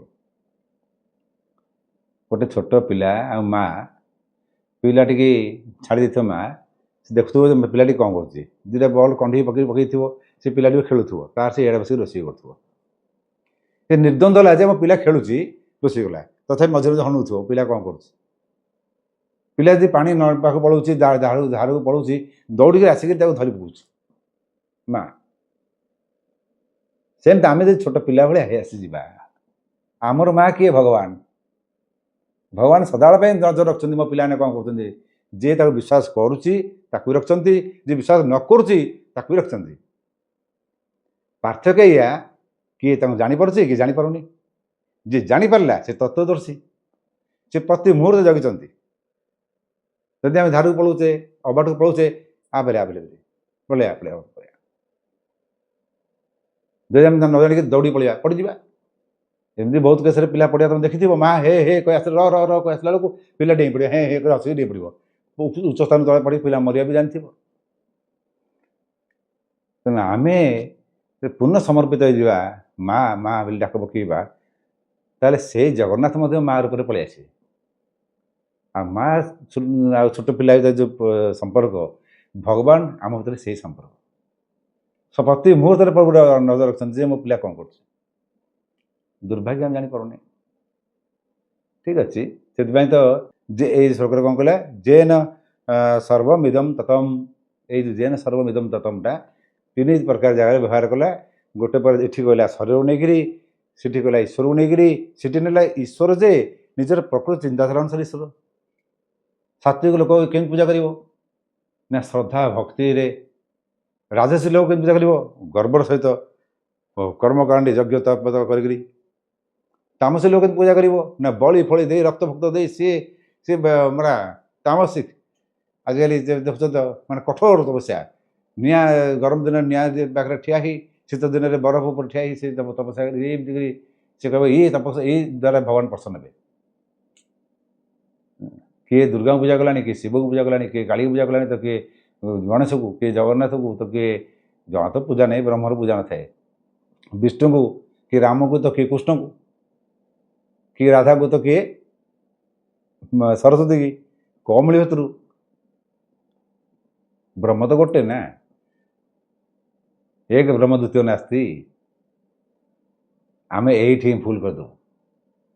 ବହୁତ ଜାଗାରେ ଆମେ ଧାରଣା ପଶି ଯାଇଥାଏ, ପିଲାବେଳୁ ମା ମାନେ ପୁରାନ୍ତି, ବଡ଼ମାନେ ପୁରାନ୍ତି ଯେ ବିଦ୍ୟା ଦରକାର ହେଲା ଗଣେଶକୁ ମାଗେ, ଗଣେଶ ବିଘ୍ନ ନାଶକ, ତାଙ୍କ ବିଘ୍ନେଶ। ଅକର୍ମ କର୍ମ କଲେ ଶିବ ରୋଗ ଭରାଗ ଭଲ କରିଦେବେ। ତେଣୁ ଶିବ ତାକୁ ଯାଏ। ବେଳେବେଳେ ମୁଁ ପିଲାବେଳେ ଯେତେବେଳେ ପ୍ରଶ୍ନ କରେ, ସେ ଆମ ଘରେ ସବୁ ଚିଡ଼ି ବି ଯାଆନ୍ତି ମୋ ଉପରେ। ତେଣୁ ମୋ ନା ଦିଆଯାଇଥାଏ ନାସ୍ତିକ ପିଲାବେଳେ ଯାଇଥାଏ। ମୁଁ ଶିବ ତାହେଲେ ଅଜ୍ଞାନୀ, ପ୍ରଜ୍ଞା ଯାଇଗଲେ ସରସ୍ୱତୀ, ଗଣେଶ ହେଲେ ବିଦ୍ୟା ଦେବେ, ତାହେଲେ ଶିବ ଖାଲି ରୋଗ ବୈରାଗ ଭଲ କରିବେ, ଡକ୍ଟର ତାହେଲେ ନାଇଁ। ଶିବ ମହାଜ୍ଞାନ, ଜ୍ଞାନ ସବୁ ଜ୍ଞାନ ସ୍ରଷ୍ଟା, ତାହେଲେ ଶିବଙ୍କ ପାଖରେ ଜ୍ଞାନ ପାଇବ, ଗଣେଶ କାହିଁ ଯିବ? ତେଣୁ ମୋ ବସନ୍ତ ଉତ୍ତର କେହି ଦିଅନ୍ତିନି, ମୋର ଚିଡ଼ି ଯାଆନ୍ତି। କିନ୍ତୁ ମୁଁ ଭାବେ ଯେ ଏଇଟା କାହିଁ କରାହେଇଛି, ଏ ଭିନ୍ନତା କାହିଁ କରାହେଇଛି? ତାହେଲେ 33 କୋଟି ଦେବତା କିଏ? ଏତେକୁ ଦେବେ, ଏତେ 33 କୋଟି ନାଁ ତ ମନେ ରହିବନି। ଏମିତିଆ ବିଭିନ୍ନ କଥା ଯେଉଁ ବୁଦ୍ଧି ବିଶ୍ଳେଷଣ କରେ। ତମକୁ ଦେଲେ ମୁଁ ପାଖରେ ଅଛି, ମୋ ପାଖରେ ତ ହଁ ମହାପ୍ରଭୁ କୃପାରୁ ମୋତେ ବହୁତ ଉଚ୍ଚ କୋଟିର ଗୁରୁ ବି ଦେଇଥିଲେ। ଅବଶ୍ୟ ମୋ ନିଜେ ତାପରେ ଅଯୋଗ୍ୟ, ତାଙ୍କ କଥା କହିଦିଏ। ଛୋଟ ଥାଏ 5-7 ବର୍ଷର, ସେଥିପାଇଁ ସେ ମୋତେ ତ୍ୟାଗ କରିଦେଲେ। ଆଉ ସିଏ ତ ବହୁତ ତାଙ୍କଠୁ ଜ୍ଞାନ ପାଇଛି, ବହୁତ ବହୁତ। ଯାହା ପ୍ରଶ୍ନ ଆସେ ଉତ୍ତର ପାଇଛି। ବହୁତ ବଡ଼ ବଡ଼ ଫିଲୋସଫି, ଫିଲୋସଫର ଯାହା କହୁଛ ଫିଲୋସଫର ଯେଉଁ ସେକ୍ସପିୟର କହିଛନ୍ତି, ଅମକ କହିଛନ୍ତି, ସେସବୁ ମୋତେ ସେଇ ପିଲାବେଳୁ ହିଁ ସେ ତାଙ୍କ ଦ୍ୱାରା ପ୍ରାପ୍ତ ହେଇଥିଲେ। ମୁଁ ମହାପ୍ରଭୁଙ୍କ ଦ୍ୱାରା ସେଠୁ ଠିକ୍ ଅଛି। ହଁ, ତେଣୁ ଭଗବାନ ପାଇବାର ଗୋଟେ ବଡ଼ ଜିନିଷ ହେଲା ବ୍ୟାକୁଳତା। ଭିତରେ ଗୋଟେ ସ୍ୱତନ୍ତ୍ର ଭାବ ଆସେ, ସେଟା ମାନେ କହିପାରିବିନି। ଶ୍ରବଣ କରିବା, ମନନ କରିବା, ନିଧିଧ୍ୟାସନ, ଏସବୁ ଗୁଡ଼ାକ ଦ୍ୱାରା ଆସିବ। ନବଧା ଭକ୍ତି ଯେମିତି ଆମେ କହିଲେ, ସେ ନବଧା ଭକ୍ତି ଗୁଡ଼ାକ ଭକ୍ତି ଭିନ୍ନ ଭିନ୍ନ ନୁହନ୍ତି, ପାଛ ପାଛ। ତାର ଭକ୍ତି ଆସିଲେ ମୁଁ ବଜେଇବି, ଆଗ ଶୁଣିଲେ ରାମ ରାମ, କହିଲେ ସମସ୍ତେ ଶ୍ରବଣମ କୀର୍ତ୍ତନମ, ରାମ ରାମ କିଏ? ରାମ, ଆରେ ରାମ ଜାଣିଛୁ, ରାମ କିଏ? ରାମ କିଏ? କେହି କଲେନି। ସ୍ମରଣମ, ତାପରେ ଅଶିଷ୍ଟ ଲୋକ, ରାମ କିଏ? ହାଟ ଦେଖିଲା ରାମ ଆସି ପହଞ୍ଚିଗଲେଣି। ଆରେ ପ୍ରଭୁ ତମେ ରାମ? ନା ମୁଁ ରାମ। ଡାକିଲେ ଗୋଡ଼ ଧୋଇଦେଲ, ପାଦ ସେବନ, ଆସନ୍ତୁ ଆସନ୍ତୁ ଆସନ୍ତୁ, ବସେଇଲ, ତାକୁ ଖାଇବା ପିଇବା ଅର୍ଚ୍ଚନା କଲ। ଅର୍ଚ୍ଚନମ, ଅର୍ଚ୍ଚନା କଲେ, ବନ୍ଦନ କଲ। ମହାପ୍ରଭୁ ଆପଣ କେତେ କୃପାଳୁ, ଆପଣ ମୋ ପାଖକୁ ଆସିଲେ। ମୁଁ କହିଛି ନା, ପ୍ରଭୁ ଆପଣ ପାଖକୁ ଆସନ୍ତି, ଆପଣ ପ୍ରଭୁ ଯାଇପାରିବେନି। ପ୍ରାର୍ଥନା କଲେ, ବନ୍ଦନମ, ମୁଁ ଆପଣ ଦାସ, ଆପଣ ମୋତେ ଦାସ ରୂପରେ ସ୍ୱୀକାର କରନ୍ତୁ। ଦାସ ହେଲା ସବୁଠାରୁ ଶ୍ରେଷ୍ଠ ହେଲା ହନୁମାନ, ପବନ ପୁତ୍ର ହନୁମାନ। ଇଏ ହେଲା ଗୁରୁର ପାଛ, ଦାସ ହେଇଗଲେ, ସ୍ୱୀକାର କଲେ। ଦାସ ପରେ ଯଦି ମିଶିଗଲେ, ବେଶୀ ଅତି ମିଶିଗଲେ ସମ୍ମାନ ହାନି। ତେଣୁ ପ୍ରଭୁଙ୍କର ସମ୍ମାନଟା ବି ହାନି କରିଦିଅନ୍ତି ଦାସ ବି। ଅବଶ୍ୟ ହନୁମାନ କ୍ଷେତ୍ରରେ ସେଇଟା ଦେଖା ଦେଇନି, ସେଗୁଡ଼ାକ ହନୁମାନର ବିଶେଷତ୍ୱ। କିନ୍ତୁ ଅର୍ଜୁନ ସାଙ୍ଗରେ କୃଷ୍ଣ ମିଶେଇ ଦିବାରୁ ଅର୍ଜୁନ କୃଷ୍ଣ କହୁଛି, ତୁ ତ ମୋ ସାଙ୍ଗରେ ତୁମେ କହିବ କ'ଣ ନା ମୁଁ ସୂର୍ଯ୍ୟକୁ ଶିକ୍ଷା ଦେଇଥିଲି, ମୁଁ ଅମୁକ କରିଥିଲି, ଏସବୁ ଭାଣ୍ଡାଇ ମିଛ ଉଦାହରଣ ଖାଲି କହୁଛ। ସେ ବୁଝିବନି ସୂର୍ଯ୍ୟ ସ୍ୱୟଂ ଭଗବାନ ତା ଆଗରେ ବସିଛନ୍ତି। ତେଣୁ ସାକ୍ଷ୍ୟ ଭାବ, ସଖା ଭାବ, ସାକ୍ଷୀ ମାନେ ବନ୍ଧୁ। ଯେତେବେଳେ ମଣିଷ ଜାଣିଯାଏ ଯେ ମୁଁ କିଛି ନୁହଁ, ଏଇ ମୋର ସ୍ରଷ୍ଟା, ଏଇ ମୋର ସବୁ କିଛି ହର୍ତ୍ତା କର୍ତ୍ତା, ସେଟା ମଝିରେ ମଣିଷ ସଦା ସବୁ କିଛି ତାଙ୍କ ପାଦରେ ରଖି ସମର୍ପଣ କରିଦିଏ। ଆତ୍ମନିବେଦନ, ଏଇ ଆତ୍ମନିବେଦନ ହିଁ ଅନ୍ତିମ ସୋପାନ। ଯେଉଁଦିନ ଆତ୍ମନିବେଦନ ହେଇଗଲା ନା, ସମାପ୍ତ, ସରିଲା। ଶ୍ରବଣମ कीर्तनम स्मरणम पादसेवनम पंचम आसब कर्मकांडी अर्चनम बंदनम दास्यम सखा साक्ष्यम आउ आत्मनिवेदनम 9 प्रकार भक्ति नुह 9टा पाँच समाप्त आत्मनिवेदन आत्मा ना यहीटा निवेदन करदेली प्रभु नहीं जाओ पानी नदी नदी बहुची आम ढाले पानी आनले देखले पानीटा अच्छी ये पानी कौन हम से नदी तो तुम तो पानी ना नदी पानी ना नदी तुम नहीं जाओ ढालटा ढाल देले पानीटा शून्य घट ही रह गया बोले शून्य घट ही रहा कि नहीं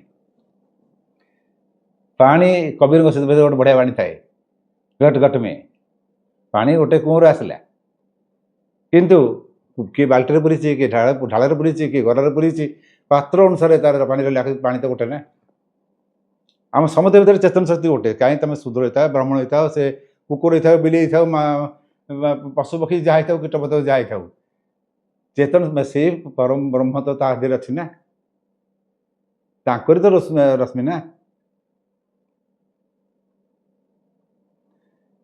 आम आउ जिन भाविले मु कहीं कहली जब क्रिया रहित मो मन कर जो तुम गोटे क्रिया कल प्लेन स्थान अच्छे गोटे खाल कल खाल वाला क्रिया करवा गोटे कुह हो गला कुहटा पोतीदेल समान होगा तो तुम क्रिया कौन ला तुम क्रिया द्वारा कूप सृष्टि है कूप को पोतिया द्वारा पुणी समतल है एटा क्रिया जो क्रिया आसला से उत्पत्ति आसो विनाश आसो जो उत्पत्ति सृष्टि आसला से विनाश आसला तेणु क्रिया रहित तेणु भक्त क्रिया रहित से अक्षर ब्रह्म योग अष्टम अध्याय महाप्रभु से जिन सब दोहरी भक्ति भाव थोड़ा ईश्वर मुख्य ये शरीर मुख्य से ईश्वर मुख्य से शरीर भाव अनुसार ईश्वर मुख्य कथा गोटे पोखरी ना पोखरी मझे ढिपी दांडी थाए देख मैंने आम तो ढिपी दांडी कह तुम कौन कौच गोटे छोटिया मंदिर थाए तादे गंगा जमुना सब बसते मूर्ति बेले बेले पानी वर्षा दिन में बढ़ीगले से पोती जाए बेले पूर्ण मात्रा ढिपी दांडी पोती जाए दीपीनाडी से दीपीनाडी भीतर थी जो गंगा फा जहाँ अच्छे से आत्मा यही चित्तहला पोखरी चित्तहला पोखरी पवन हेल्ले जमी पवन पानी झील काटे से पवन चित्त दोहली जाए सी गाड़ी देला चित्त दोहलिला मो भर राग आसीगला तल तोफान आसला चित्त गुप गुप धरला चित्त विक्षिप्त है दुर्भाग्य आम दीपी रानी पाक जाऊने आम से कूल थी कौचे पानी बुड़ीचे पुणी पानी बुड़ी देखुचे तलू देखुची अरे मो मुंडा तलू गोड़ा उपरकू जोड़ा वास्तव नुह कारण से मो पानी भर देखुची माया माया भर थी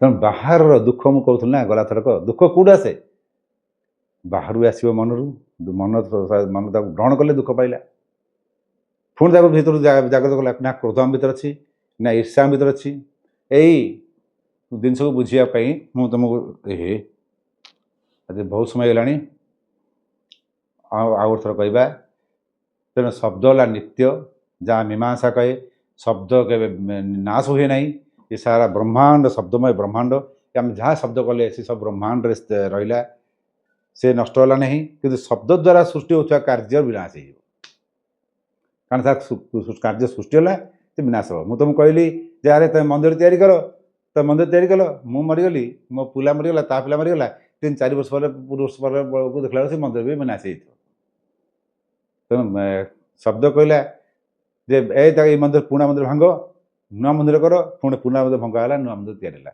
तेणु ये शब्दर फिक्स गड़िया भांगा शब्द द्वारा क्रिया जो सृष्टि होता जिनस विनाश हो जाए तेणु सब बड़ जिन अनुशासन अनुशासन जो पतंजलि योग जो जिन कहला अर्थात योगानुशासनम योगर प्रवेश करा प्रथम अनुशासन दरकार अनुशासन साधारणतः मुझे कहीदे मनर विपरीत जावा बहुत लोग ये विषय नहीं बहुत द्वंद्व सृष्टि है मुझे कहूँ जे सब खाया पिया छाड़े सब ये छाड़े ठीक भूल कहूँ ना କିନ୍ତୁ ତାକୁ ବୁଝିବାକୁ ଚେଷ୍ଟା କରିବା ଦରକାର ମନର ବିପରୀତରେ।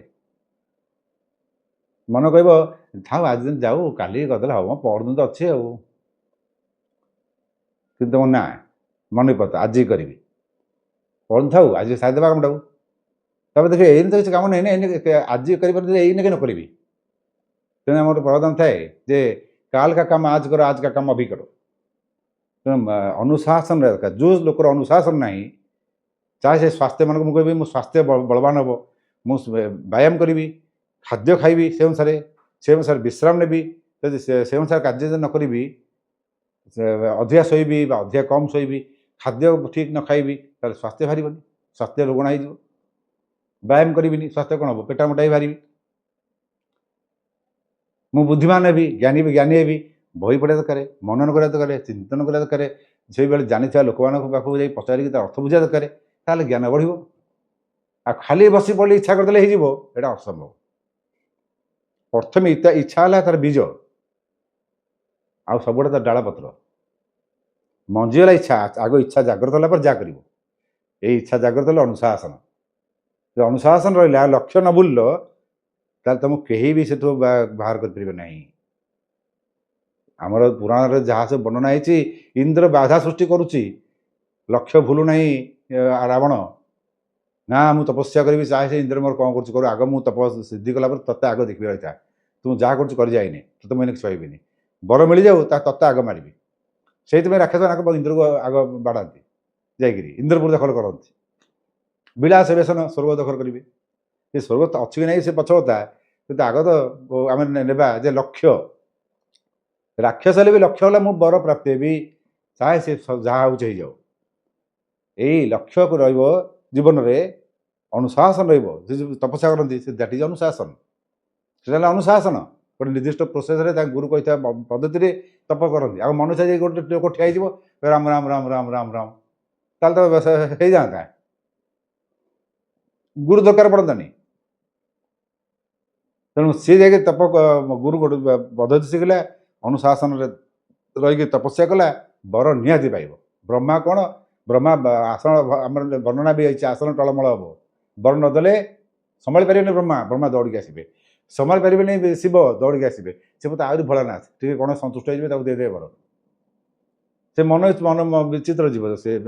ସେ ବୋଲେ ଆହୁରି ଭୋଳେନାଥ, ସେ ଭୋଲେ ଭଣ୍ଡାରୀ। ସେ ଆଶୁତୋଷ ସେ ଲାଗେ କୋଉଦିନ ଇଚ୍ଛା ଟିକେ ଦେଖିଲା, ତୁ ମୋ ଧନୁ ଧରିଦେଲୁ, ତୁ ମୋର ତ୍ରିଶୂଳ ତ ମାଇଲି, ତ୍ରିଶୂଳ ଧରିଦେଲୁ, ତୁ ତାହେଲେ ଶକ୍ତିଶାଳୀ, ବସ୍ ତତେ ମୁଁ ଧନୁ ବୁଦ୍ଧିଆ ଶିଖି ଦେଉଛି। ଇଏ କି ପ୍ରକାରର ଥିବ। ତେଣୁ ଯାହା ବି ହଉ, ଲକ୍ଷ୍ୟ ଅନୁଶାସନ।